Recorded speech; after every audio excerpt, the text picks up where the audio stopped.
Police in Las Vegas have announced that they have made an arrest connected to the 1996 shooting death of rapper Tupac Shakur. For decades, people have called Tupac's murder one of hip-hop's darkest mysteries, with theories and rumors spreading everywhere.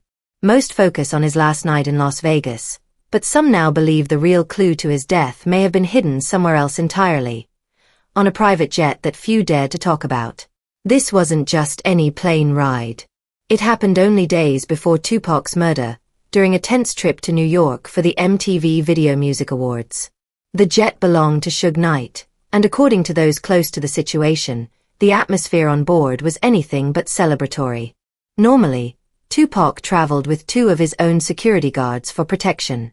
But this time, Suge Knight reportedly made sure that neither Tupac's nor Snoop Dogg's security teams were allowed on board. Instead, the jet was filled entirely with Suge's own associates. This left Tupac surrounded by people he didn't fully trust, without the safety net he was used to. Why Tupac agreed to fly without his own security remains a mystery. Some say he might have felt he couldn't refuse the trip. Others think he underestimated the danger. But those who were there recall how tense things felt. Even Snoop Dogg later admitted he was uneasy. He said that to protect himself, he grabbed the only weapons he could find, cutlery from the jet's kitchen, and wrapped himself in a blanket, sitting in the very back of the plane. He described the energy on board as dangerous, as if something bad could happen at any moment. The trip itself was more than just uncomfortable. It was a silent standoff in the sky. No one openly argued, but the tension was so thick it was impossible to ignore. Snoop has said that during the 5.5-hour flight, he kept thinking, if I'm going to die, someone's dying with me. Tupac, already angry about recent events, still chose to board the jet, even though he was surrounded by people who might not have had his best interests at heart. Now, after years of little attention to that flight, investigators and insiders are revisiting it. If Tupac suspected something was wrong before he even landed, what exactly was happening on that plane? And if this flight really played a role in the events that followed, why did it take so long for anyone to look into it? Suge Knight's private jet was never just about flying from one place to another. For him, it was more than transportation. It was a symbol of power, a place where his authority went unquestioned. Once the cabin doors shut, the jet became his domain. Inside, Suge wasn't just the CEO of Death Row Records. He was the sole authority, and everyone on board knew it. The flight logs might have shown where the plane was headed, but what really mattered was what happened in the air, between takeoff and landing. Former artists and insiders have long hinted that this jet wasn't just a luxurious ride for famous rappers. It was a moving fortress under Suge's strict control. No media, no outsiders, and no bodyguards unless Suge personally approved them. It was a place with no outside witnesses and no accountability. According to several accounts, including one from Snoop Dogg, the jet often felt less like transportation and more like a trap. I knew something wasn't right, Snoop recalled. That was Suge's territory. Suge knew how to use that territory to his advantage. The jet gave him a private stage to manage the politics of death row. He could test loyalty, confront problems, or isolate someone without fear of leaks to the press. And in the weeks before Tupac's death, Suge didn't seem interested in comfort. He seemed interested in control. Some in the industry have even suggested that the plane carried more than just passengers. Rumors claim it might have transported sensitive recordings, large amounts of untraceable cash, or even physical evidence tied to violent feuds.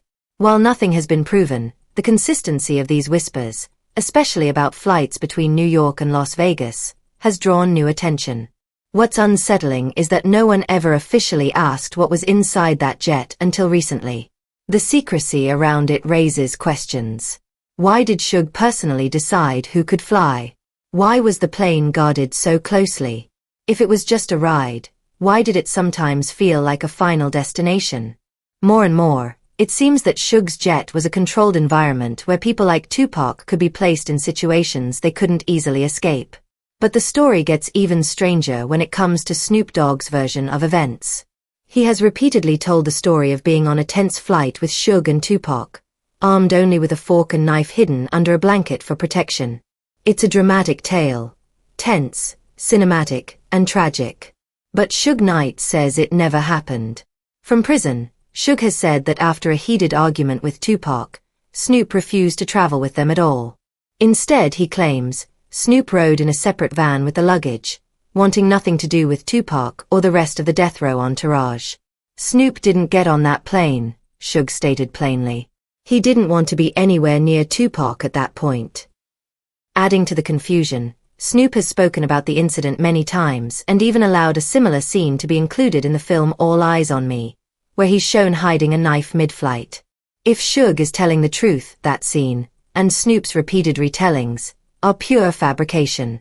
Why would Snoop say he was there if he wasn't? Some think it might have been for dramatic effect, to connect himself more closely to Tupac's legacy, or maybe he genuinely misremembered events. Others believe it's Suge who is lying, twisting the truth to discredit Snoop because of their long-standing feud. At the time of Tupac's death, Snoop and Tupac were far from friends. Their relationship had soured badly after Snoop publicly praised Tupac's rivals, Biggie and Puffy, in an interview. That caused a serious rift, possibly leading to both verbal and physical confrontations. Whether Snoop's story is true or Suge's version is, the truth about what happened on, or off, that plane may never be fully known. Multiple sources, including Suge Knight himself, have confirmed that Tupac felt deeply betrayed by Snoop Dogg and even confronted him physically just days before the trip to Las Vegas. This adds even more suspicion to what really happened on Suge Knight's private jet. If Snoop wasn't on the flight, why would he insert himself into the story? Was he trying to rewrite history or hide something? And if he was on the plane, what was Suge trying to keep from the public? Most importantly, what could have happened on that flight that made someone as experienced as Snoop want to stay as far away as possible from the two men? The truth might not be in what Snoop said, but in what he chose to leave out. In the final days of Tupac Shakur's life, everything around him was intense. His music, his political views, and his personal relationships. But one moment stood out as especially emotional. His last confrontation with Snoop Dogg. This wasn't just a disagreement about music. For Tupac, it was about loyalty and betrayal, and it happened only days before the controversial private jet flight. The tension began after Snoop appeared on a New York radio show, saying he was open to working with Bad Boy Records artists like Biggie and Puffy. During the height of the East Coast-West Coast rivalry, these words were far from neutral. Tupac saw them as disloyal, especially since he believed both men had been involved in attempts on his life. Suge Knight recalled that Tupac stormed into his hotel room, furious, asking for a radio. He played the interview for Suge, and hearing Snoop praise his enemies pushed Tupac over the edge.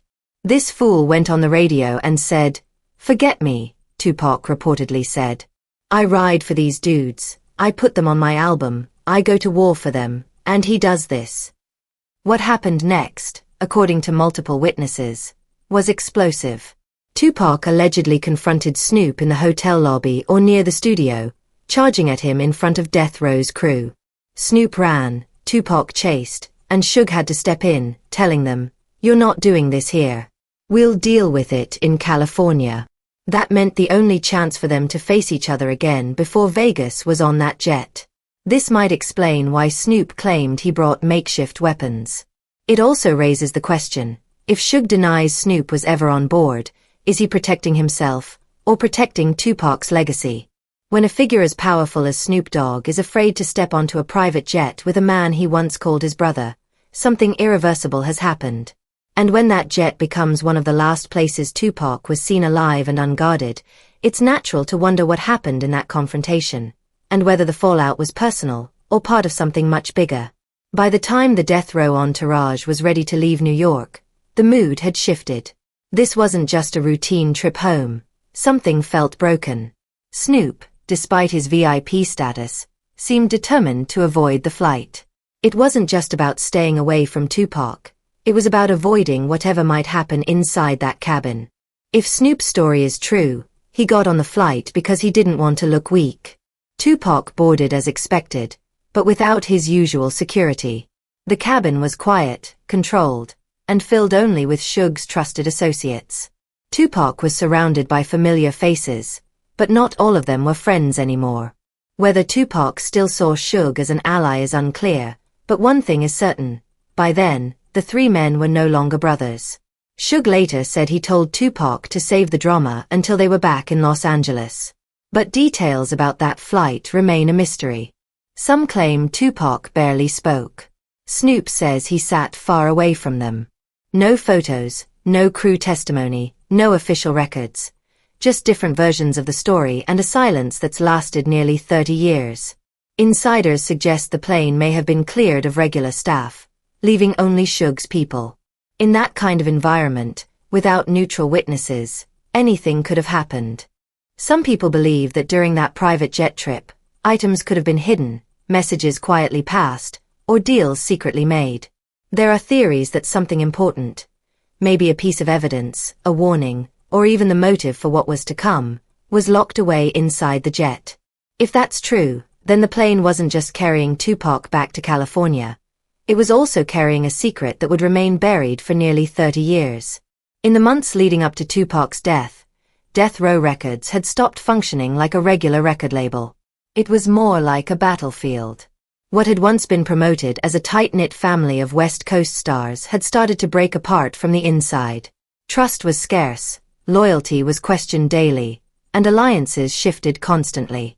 At the center of all this was Suge Knight, not just running the label but controlling it like a military operation, managing his artists as if they were soldiers in a Cold War. Tupac, Snoop Dogg, and Suge Knight had once been the public face of Death Row, but that unity cracked after Snoop's radio interview where he expressed love for Biggie and Puffy. Tupac's furious reaction created a divide that never healed. Tupac no longer saw Death Row as a brotherhood. He saw it as a nest of snakes. He began making plans to start his own label, Machiavelli Records, and he became vocal about not trusting the people around him. He was even rumored to be looking into Death Row's finances. In private, he went from person to person in the studio, asking where they were from and what gang they claimed, judging who was truly loyal. Meanwhile, Suge Knight tightened control over everything. He imposed strict rules, kept watch over certain artists, and used his private jet as more than just transportation. It became a way to control who traveled together, who was left behind, and who ended up isolated. That's why the trip from New York was so significant. It happened at the peak of Death Row's internal collapse, when tensions were boiling over and loyalties were being tested in dangerous ways. What's strange is that the jet's role in this story remained mostly silent for decades. No one spoke in detail about who sat where, what was brought on board, or what happened during the flight. This silence is unusual for a label known for its constant surveillance, control, and intimidation. The jet was the one place no one dared to question, until now. Evidence has recently emerged suggesting the jet was used to hide something. A rediscovered memo from a now-defunct charter service, dated just days before Tupac's death, describes a non-standard configuration for a Gulfstream jet chartered under a Death Row shell company.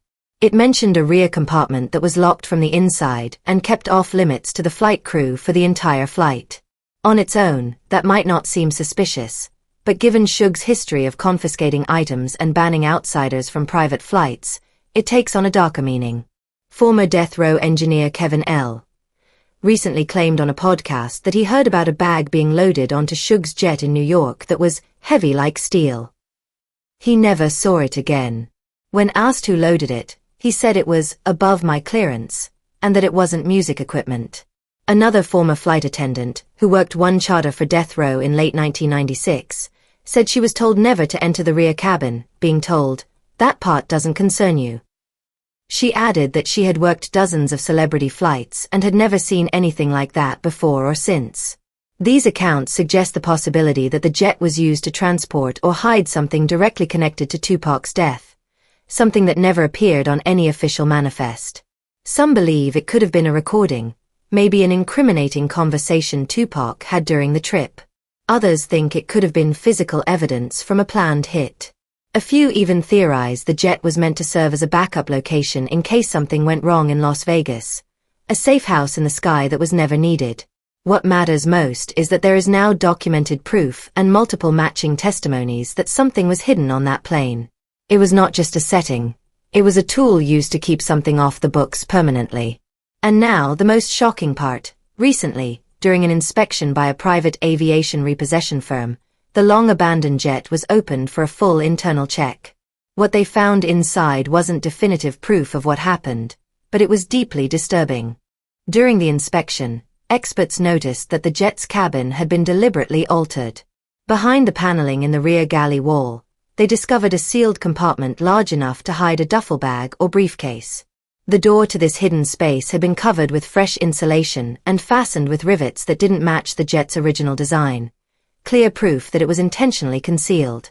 Inside this secret compartment was a worn leather satchel, badly damaged by years of heat and age. Its full contents haven't been publicly revealed, but two people familiar with the inspection say the bag held several unlabeled mini-cassette tapes, a pair of rimless sunglasses, and a torn piece of paper that looked like it had handwritten lyrics or a personal note. The tapes drew the most attention. Forensic audio experts who examined them said they were authentic but in poor condition, with some parts too damaged to fully play. Still, several phrases were clearly audible, including Tupac's voice, calm but bitter, talking about trust, betrayal, and walking into a setup. The date written on the tape case was just one day before the Las Vegas shooting.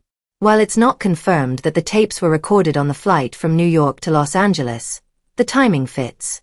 For many who have followed Tupac's story for decades, this is the first real piece of evidence suggesting he may have known more than he shared, and that he tried to leave behind a warning or message. This discovery has renewed calls to re-examine the final days of Tupac's life, not only what happened in Las Vegas, but also what happened in the air on that private jet. Was the satchel hidden to protect Tupac's message, or to make sure no one ever heard it? The sunglasses could have been his. The note is still being analyzed by handwriting experts. But one thing is certain, someone intentionally placed that bag in the jet and sealed it away, never expecting it to be found. If Snoop Dogg was on that same flight, he probably felt the tension. At the time, his feud with Tupac was weighing on him. The two had once been like brothers, but now Snoop was keeping his guard up. He likely had no idea he was part of Tupac's last days. The most shocking thing isn't just the items themselves. It's that this private jet sat untouched for nearly 30 years, hiding what could be a key to one of hip-hop's greatest mysteries, just a few feet behind a panel. Now that the silence has finally been broken, it raises bigger questions. If one flight could hide something this important, what else might still be out there, hidden in plain sight? And how many other parts of Tupac's story have yet to be uncovered?